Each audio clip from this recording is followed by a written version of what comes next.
पंजाब के मोहाली में intelligence headquarter में रॉकेट हमले से हड़कंप। सोमवार शाम को 7:45 पर रॉकेट प्रोपेल ग्रेनेड से विस्फोट के बाद मोहाली के एसपी का बयान, बाहर से गन टाइप चीज के फायर किया गया। आतंकी हमले से नहीं किया जा सकता इनकार। मोहाली के सेक्टर 77 में इंटेलिजेंस हेडक्वार्टर, विस्फोट से कमरे से टूटे शीशे, जानमाल का कोई नुकसान नहीं। ब्लास्ट को लेकर पंजाब पुलिस लगातार बयान बदलती रही, हल्का धमाका बताया। विस्फोट के बाद सीएम भगवंत मान ने डीजीपी से बात की। सीएम ने पंजाब पुलिस से रिपोर्ट मांगी। मोहाली जिले को छावनी में किया गया तब्दील। ब्लास्ट वाली जगह पर जांच में जुटी है फॉरेंसिक की टीम। मोहाली में विस्फोट वाले इलाके के सीसीटीवी कैमरे खंगाले जा रहे हैं। सुहाना साहब गुरुद्वारा की सीसीटीवी फुटेज की जांच। पंजाब के पूर्व सीएम कैप्टन अमरिंदर सिंह ने विस्फोट को बताया चिंताजनक। सीएम भगवंत मान से विस्फोट में शामिल लोगों को पकड़ने की मांग की।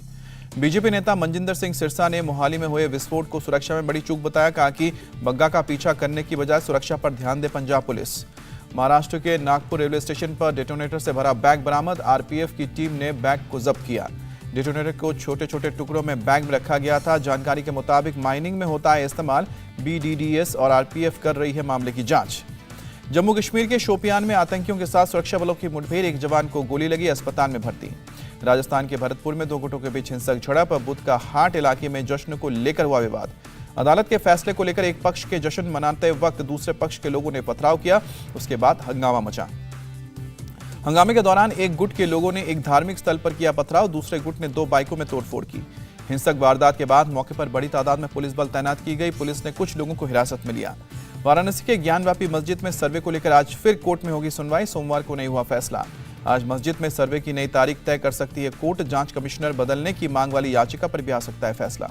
मथुरा के कृष्ण जन्मभूमि और ईदगाह मस्जिद में सर्वे की मांग को लेकर एक और याचिका पर आज सुनवाई। पहली याचिका पर कोर्ट ने फैसला रखा था सुरक्षित। 19 मई को सुनाएगी फैसला।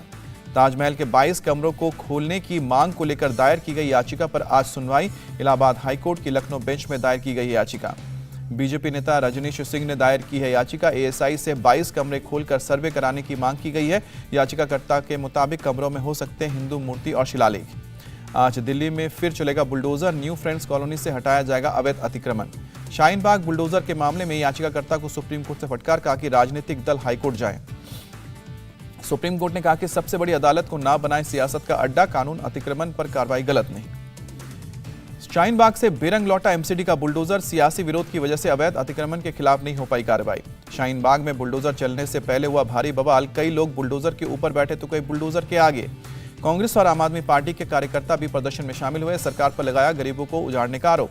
आप विधायक अमानतुल्लाह खान भी प्रदर्शन में शामिल हुए। बीजेपी पर माहौल बिगाड़ने का आरोप लगाया। शाहीन बाग में बुलडोजर को लेकर रणदीप सुरजेवाला बोले, बुलडोजर की राजनीति से अर्थव्यवस्था पर चला बुलडोजर।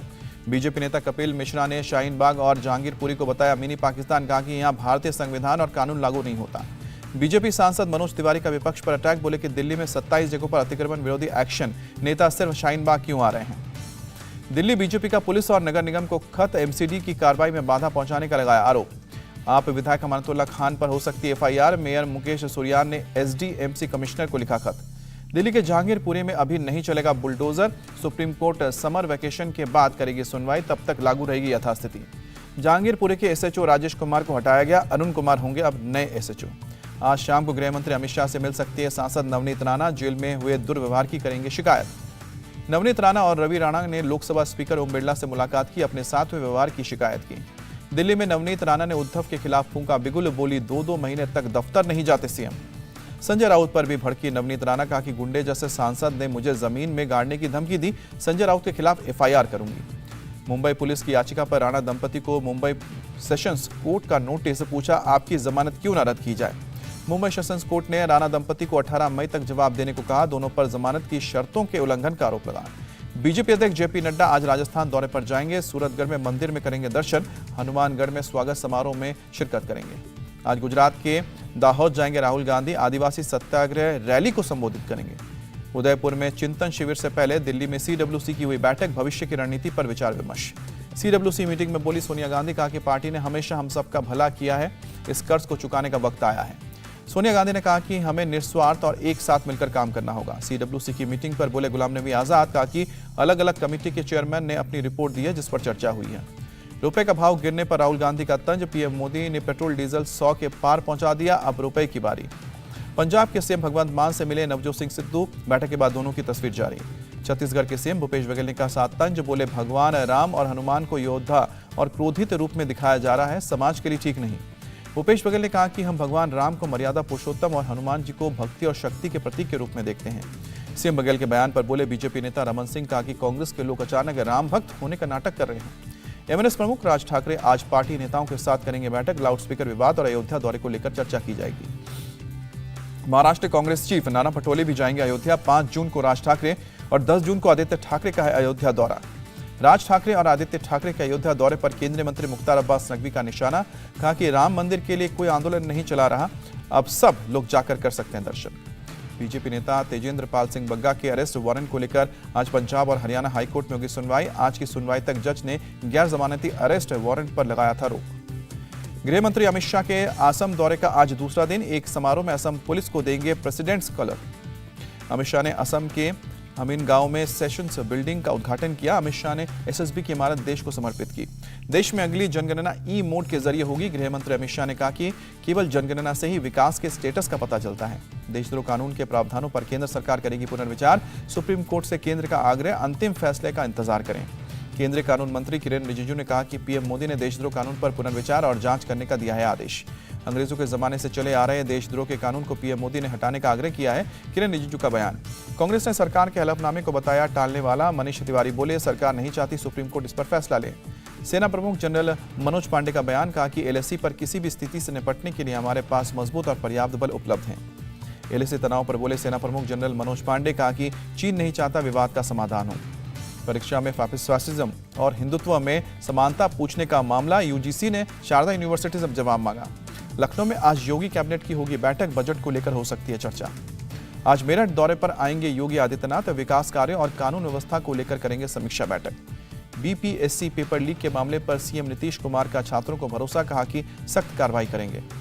दिल्ली में कोरोना के 799 नए केस सामने आए हैं। 3 मरीजों की मौत है। Positivity rate 4.94। एनआईए ने मुंबई के माहिम और हाजी अली दरगाह के ट्रस्टी सुहेल खंडवानी और छोटा शकील के रिश्तेदार सलीम फ्रूट को हिरासत में लिया है। एनआईए ने समीर हिंगोरा के घर पर भी रेड किया है। छापेमारी के बाद हिरासत में लिया समीर हिंगोरा ने ही संजय दत्त को AK-56 उपलब्ध कराई थी। सोमवार को एनआईए की हुई रेड में बड़े पैमाने पर हथियार और कैश भी मिला है। इलेक्ट्रॉनिक्स डिवाइस और रियल एस्टेट में निवेश से जुड़े कागजात भी मिले हैं। प्रयागराज में माफिया मुख्तार अंसारी के भाई अफजल अंसारी से ईडी ने पूछताछ की। मनी लॉन्ड्रिंग केस में सवाल जवाब हुआ। राजस्थान के सीएम अशोक गहलोत के नजदीकी मंत्री महेश जोशी के बेटे पर लगा रेप का आरोप। पीड़िता ने दिल्ली में दर्ज कराई एफआईआर। दिल्ली पुलिस ने मामले की जांच शुरू की है। दिल्ली कोर्ट में मजिस्ट्रेट के सामने पीड़िता का बयान दर्ज किया गया है। बेटे रोहित जोशी के खिलाफ केस दर्ज होने पर बोले महेश जोशी, कहा कि मैंने हमेशा सच और न्याय का साथ दिया है। मंत्री के बेटे पर केस दर्ज होने पर बीजेपी हुई आक्रामक। सीएम गहलोत से कहा, अपराधी को दंड देना आपका धर्म। लखीमपुर खीरी केस में आशीष मिश्रा की जमानत पर 25 मई को सुनवाई। दूसरे आरोपियों को भी नहीं मिली बेल। अलीगढ़ के सिविल लाइन इलाके में हुक्का बार पर पुलिस की रेड, 3 लोग गिरफ्तार। राजस्थान के चित्तौड़गढ़ में महिला के साथ गैंगरेप, पीड़िता के पिता के बयान पर पुलिस ने दर्ज किया मामला। बीजेपी सांसद प्रज्ञा ठाकुर को फोन कॉल पर दी गई धमकी, पुलिस ने शुरू की मामले की जांच। गाजियाबाद के इंदिरापुरम के नीति खंड में पुलिस और अपराधियों के बीच एनकाउंटर, क्रिमिनल मनोज गिरफ्तार।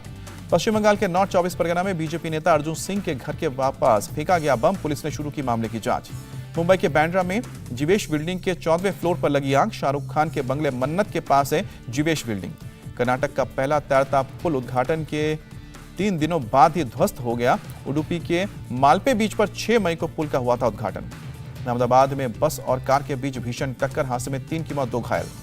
तेलंगाना में भी दिखेगा चक्रवाती तूफान आशीन का असर, मौसम विभाग ने येलो अलर्ट जारी किया है। यूक्रेन के नेशनल गार्ड ने खार्किव के फ्रंटलाइन पर बढ़ाई मुस्तैदी, किसी भी तरह के हमले का जवाब देने की तैयारी। रूस में धूमधाम से मनाया गया विक्ट्री डे परेड। रात में मॉस्को डे के दौरान आसमान में हुई जबरदस्त आतिशबाजी। यूक्रेन ने मॉस्को परेड में रूसी टैंक T-90 को नष्ट करने का दावा किया, तस्वीरें जारी की। श्रीलंका में गृह युद्ध जैसे हालात, दबाव में श्रीलंका के प्रधानमंत्री महिंद्रा राजपक्षे ने इस्तीफे का ऐलान किया। कोलंबो में हुए हिंसक प्रदर्शन में श्रीलंका की रूलिंग पार्टी के एक सांसद की मौत हुई और नाराज लोगों ने राष्ट्रपति और प्रधानमंत्री के पुश्तैनी घर को भी जलाया। भीड़ ने श्रीलंका के एक मंत्री और एक सांसद के घर को भी आग लगाई। कोलंबो में पिछले कई हफ्ते से हो रहा है प्रदर्शन। प्रदर्शनकारियों ने विपक्षी नेताओं को भी नहीं बख्शा। संसद में विपक्ष के नेता सजीत प्रेमदासा भी भीड़ के हमले का शिकार हुए। कोलकाता नाइट राइडर्स की IPL के प्लेऑफ में पहुंचने की उम्मीद कायम। अहम मुकाबले में मुंबई इंडियंस को 52 रन से मात दी। पहले बल्लेबाजी करते हुए केकेआर ने 20 ओवर में 165 रन बनाए। जसप्रीत बुमराह ने आईपीएल में अपना सर्वश्रेष्ठ प्रदर्शन करते हुए 20 रन देकर 5 विकेट लिए। मुंबई के बल्लेबाजों ने गेंदबाजों की मेहनत पर पानी फेरा। पूरी टीम 113 रन बनाकर ऑल आउट हो गई। ईशान किशन ने सबसे ज्यादा 51 रन बनाए। दूसरा कोई बल्लेबाज 20 रन भी नहीं बना पाया। कोलकाता को प्लेऑफ में पहुंचने के लिए अब अपने आखिरी दोनों मैच जीतने होंगे। नेट रन रेट के मामले में खुद को आगे रखना होगा।